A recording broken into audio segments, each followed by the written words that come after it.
Film की शुरुआत होती है जब केसी बेल्डन एक जंगल में जॉगिंग कर रही होती है। एक डरावना दृश्य तब सामने आता है जब वह एक कुत्ते को देखती है जिसका सिर इंसान के मास्क जैसा दिखता है। यह मास्क नीली आंखों वाला होता है जो उसके बुरे सपनों की शुरुआत का संकेत है। इस दृश्य में जंगल और कुत्ता उसके दिमाग में बसे डर का प्रतीक है। नीली आंखें उसके अतीत के रहस्यों को दर्शाती हैं। अगले सीन में केसी एक अजीब सपना देखती है जिसमें एक छोटा बच्चा नीली आंखों के साथ उसे देखता है।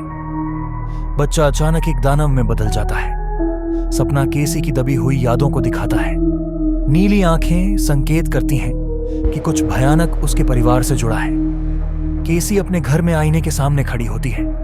अचानक उसे आईने में कुछ दिखता है, एक अजीब परछाई जो उसे डराती है। वह जल्दी से पलटती है लेकिन कुछ नहीं होता। आईना आत्मा के आने जाने का प्रतीक है। यह दिखाता है कि डिब्बुक धीरे धीरे उसके जीवन में प्रवेश कर रहा है। केसी अपने पड़ोस में एक बच्चे से मिलती है। बच्चा उसे देखता है और कहता है, जंबी आ रहा है। बच्चा डिब्बुक के संदेशवाहक के रूप में दिखाया गया है।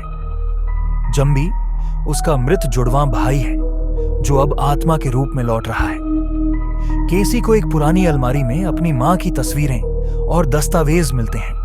उसे पता चलता है कि उसकी मां ने आत्महत्या कर ली थी। एक तस्वीर में उसकी मां अपने मृत जुड़वां भाई के साथ है।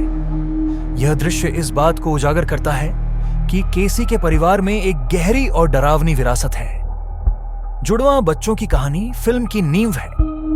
केसी एक यहूदी पंडित गैरी ओल्डमैन से मिलती है जो उसे डिब्बुक के बारे में बताता है। वह कहता है कि डिब्बुक एक आत्मा है जो शरीर पर कब्जा कर लेती है और जुड़वां बच्चों के माध्यम से अपने आप को मजबूत बनाती है। इस सीन में यहूदी पौराणिक कथाओं को दिखाया गया है। डिब्बुक का खतरा और जुड़वां भाई की कहानी का रहस्य स्पष्ट होता है। केसी पर कई बार हमला होता है।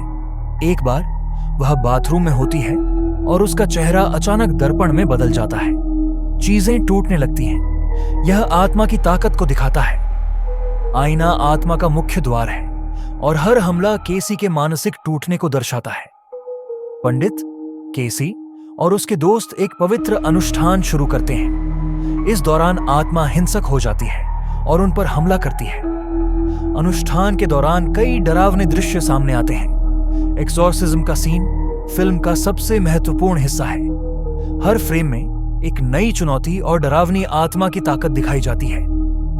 केसी आखिरकार आत्मा को हराने में सफल होती है, लेकिन यह प्रक्रिया दर्दनाक और जानलेवा होती है। अंत में पता चलता है कि केसी प्रेग्नेंट है और आत्मा शायद वापस आ सकती है। फिल्म के अंत में यह संकेत मिलता है कि बुराई खत्म नहीं हुई है। केसी का अजन्मा बच्चा अगला टारगेट हो सकता है। यह फिल्म पूरी तरह से पारिवारिक रहस्यों और अंधविश्वासों से भरी हुई है। हर फ्रेम में डर और रहस्य छुपा है।